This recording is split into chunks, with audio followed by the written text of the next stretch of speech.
Hey guys, so today we're going to be talking about intelligence and religion because I published a paper on intelligence and religion back in 2019, just the very last days. Thank God for Chinese sub-editors who work during Christmas. All right, so if you go to like the typical new atheist kind of book, let's exemplify it by Dawkins' The God Delusion, you will get a passage like this one.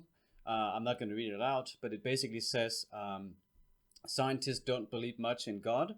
And if you do studies of, say, college students and you give them an IQ test or you look at their grades and you also ask them how religious they are or what kind of religion they self-identify as, including non-religion like atheism or agnosticism, you basically get a negative relationship pretty much no matter how you slice the data. And it's especially strong when you look at like top scientists who are quite rarely very religious these days.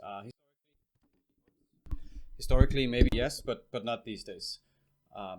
So there are some people who did a meta-analysis of this, like Zuckerman, 2013, and it kind of looks like this. If we just do all the studies, you kind of do a standard random effects meta-analysis, you get a correlation that's not very impressive at minus 0.16.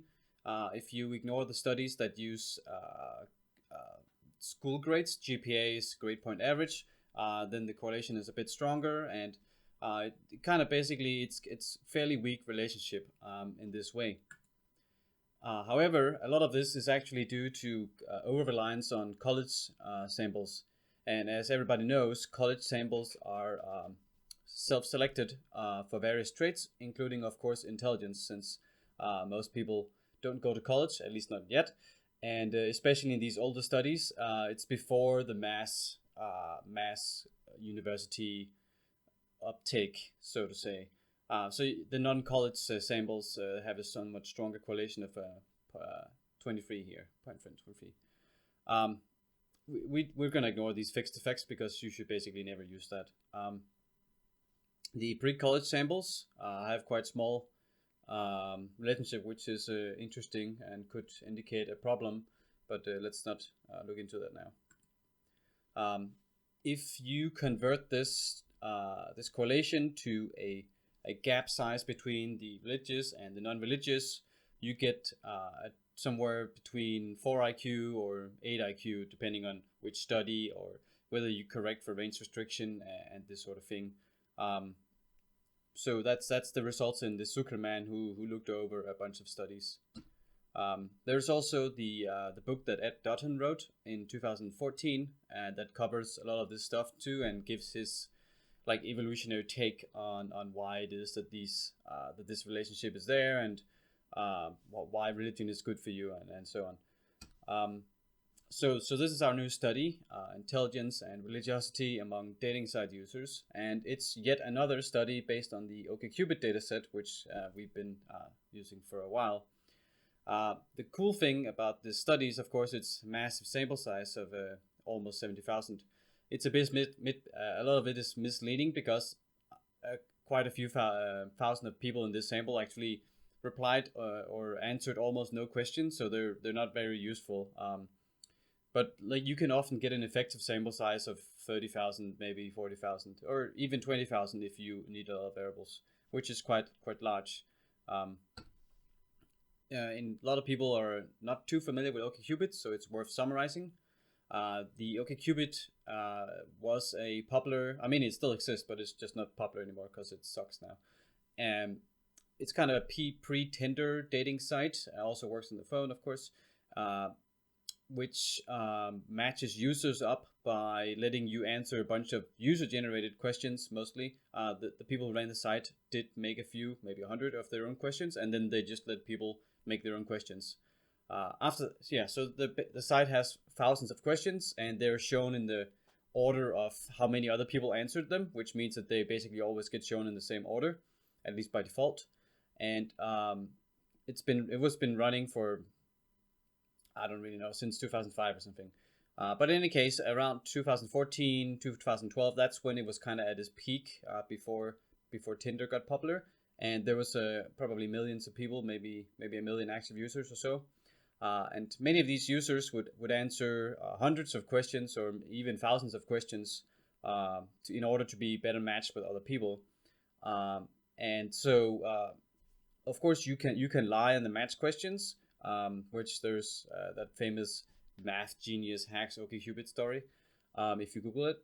But most people don't do that, or they don't seem to do that, from my analysis. And the reason why they don't really do it is that first, most people just generally don't lie on surveys, and two, if you lie a lot on surveys, then you're just going to be mismatching. So it's going to give you wrong matches. If you lie a lot of stuff on the survey, you pretend to be an extrovert while you're an introvert. You're going to be matched with the wrong people, right? At least that's the theory. However, you can definitely present yourself a little bit differently than you actually are in real life, and so there are self-presentation biasing effects possible. I did a previous study looking at criminality and IQ, and it still seems to relate in the same way as pretty much every other study. So I doubt these self-presentation effects are large, which is somewhat surprising. One other thing about the dataset is that we didn't scrape users entirely at random. We scraped users who answered lots of questions. And the reason for this is quite straightforward. If you scrape users at random, you get a bunch of people who answered maybe 20 questions on the website, and they aren't very useful for analysis because you only have 20 questions, 20 variables to use. So after we did scrape a few thousand people like this, and then we realized the problem, and then I set the scraper to only scrape people who had answered at least 1,000 questions. So this is a self-selected sample of people who were basically willing to spend absurdly long time on a dating site to answer a bunch of questions. And they're probably smarter on average and maybe selected for being patient or something. But they're quite varied still. And the age difference, the age variation on OkCupid is actually a lot larger than typical college sample. So although the dataset is not optimal, it's very rich and interesting. So there is a kind of IQ test in the OkCupid, and it's not like they added items from the Wechsler test or the Wonderlic or something, but it more or less works the same way as a kind of short Wonderlic test. And the way the Wonderlic test works, for those who don't know, is that there aren't any like super difficult questions. It's just a bunch of very varied questions, and then you basically answer those. And on the Wonderlic, in practice, there's I think a 10-minute time limit or something, and you got to see how many you can do. So it's unlike the Ravens test where there's a clear progression of difficulty. In any case, these questions on this site are not designed by IQ psychologists or any other psychologist. It's just users who wanted to know basically the intelligence of other users, and they kind of came up with their own questions. So you get this ad hoc collection of unique questions, and that's what I'm using. So it's not like they're tagged on the website. I looked through all 2,500 questions that I scraped data about, and I found 28 questions that were useful. However, only 14 of these have any sample size that's worth looking into, at least 1,000 people. And I've given 4 questions here, which you can pause the video and look at them if you like. Some of them are quite similar to standard IQ test, like a number series. The second one here is kind of an English grammar test. Then there's a Star Wars question, and science comprehension for the last one.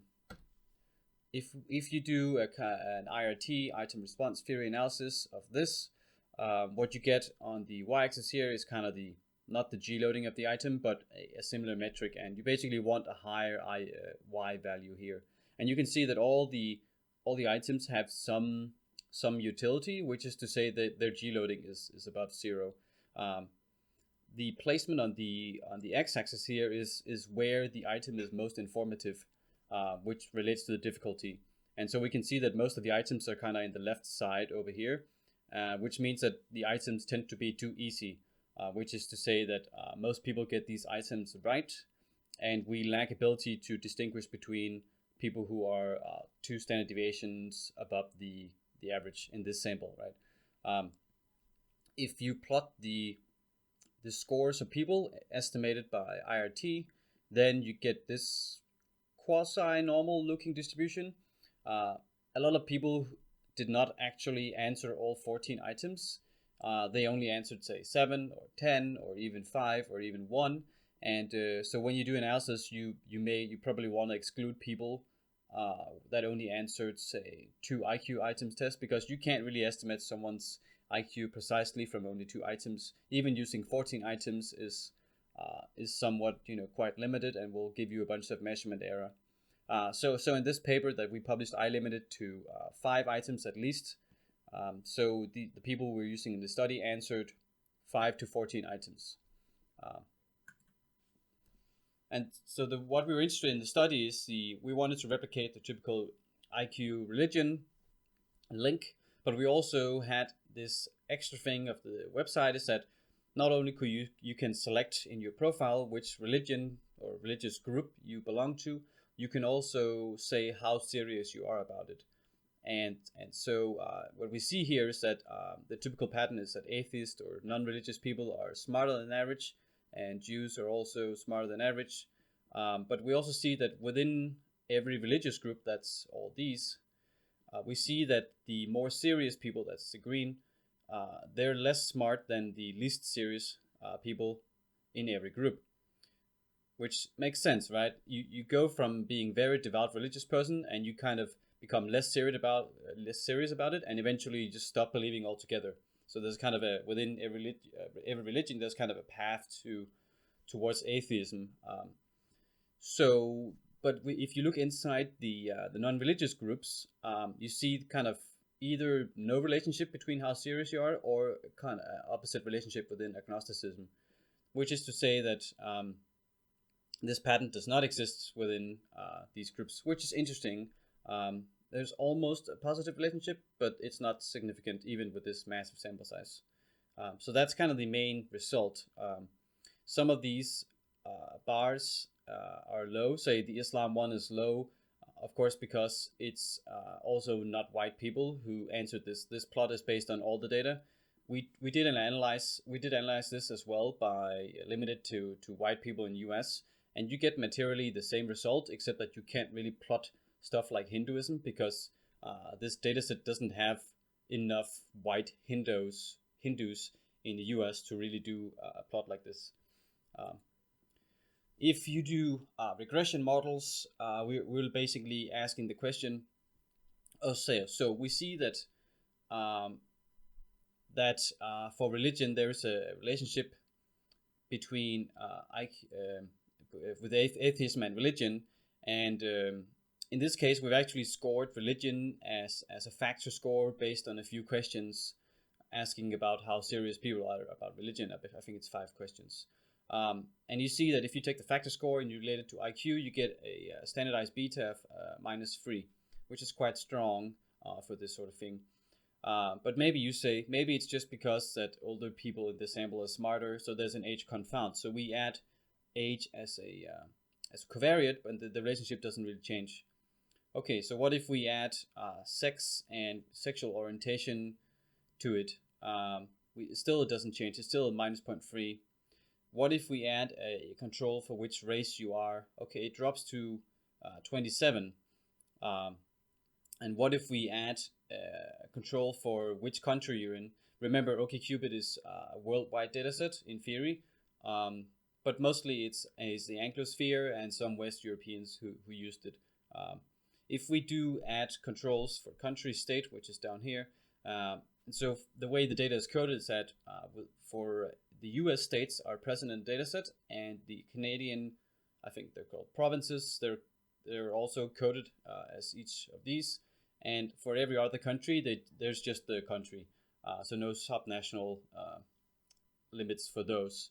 And you see that if you add all of these controls, it drops to -24, which is still not that small. And you're probably doing some kind of overcorrection in a sense. If you're interested in the general population relationship between these, you probably don't want to control for these things. Maybe you want to control for age and maybe sex, but probably not sexual orientation, because that could possibly be related to IQ. Nevertheless, even if you think you should control for all these, the relationship definitely remains, and this strength -24 is actually quite similar to the the estimate that Zuckerman came up with from his meta-analysis when he corrected for restriction of range. Let's see if we can go back to it. Yeah, so the non-college students here, that's quite similar to what we had in our study. So in that way, it's kind of representative. Moving on, I know people are going to ask me this question, so I'm just going to kind of cover it immediately. Recently, Dutton et al. 2019, they published this paper called The Myth of the Stupid Believer. And so Dutton, of course, wrote the book I mentioned earlier, and he's aware of the negative correlation with IQ and religiousness. However, they conducted one of these Jensen's method meta-analysis that Jan Neuhaus likes to do. And based on 2 studies and a few comparisons, they found that the G-loadingness of this relationship was minus 0.2, which is close to 0. And their interpretation is that this shows that the link is not G-loaded, which they then interpret as not being related to G at all. But this is an incorrect interpretation.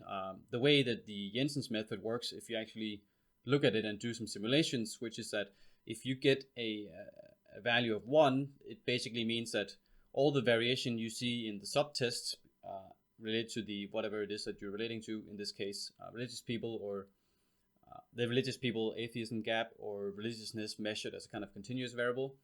If you get an MCV or Jensen's method correlation of 1, then basically the correlation indicates, or the results indicate, that the gap is 100% mediated by the G factor, and it's not due to group factors or measurement properties being wrong. If you get a value of minus 1, it's the opposite result. This indicates that the G factor is completely unrelated to whatever differences that you're interested in. It's perfectly related to something else. However, when you get values that are around 0, or in this case minus 0.2, you can't really interpret it that strongly. In my simulations, these values can result from either gaps that are mixed, in the sense that it's both due to the G factor and due to a different factor. For instance, if you had a difference between 2 groups, and actually if you look at the test, it's some mix of language bias and G factor real differences, then you'd often get a correlation that's around 0. It really depends on whether the verbal tests tend to be more G-loaded or less G-loaded or not, and this sort of thing. So it can kind of go either way depending on the sample of test you have.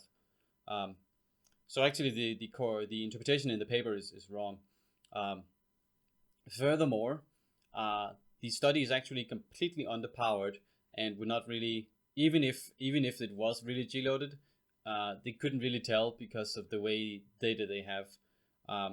The power of the Jensen method depends on the sample sizes. So if you have 2 groups, they should be both quite large, and it also depends on the difference between the groups. So if you have like the black-white IQ gap, 1 standard deviation, it's much easier to figure out what this vector correlation will be than if you have a group difference that's only 3 points or 5 points or 2 points.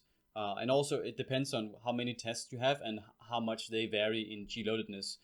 You can see why this matters. If you have a test battery of only 4 tests, all of which have almost the same G-loading, you wouldn't really be able to find much pattern unless you're very lucky. So that's the 3 things it kind of depends on.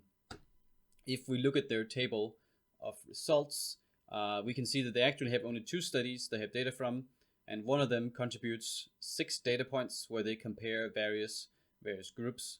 And you can see the sample sizes are not actually that large for this. So these will be, if you have 544 here, it's going to be a few hundred Roman Catholics and then a few hundred Dutch Reformed Church people. And so that's why these correlations they get are all over the place. They don't really indicate anything, because with this sort of sample size, you wouldn't be able to find anything.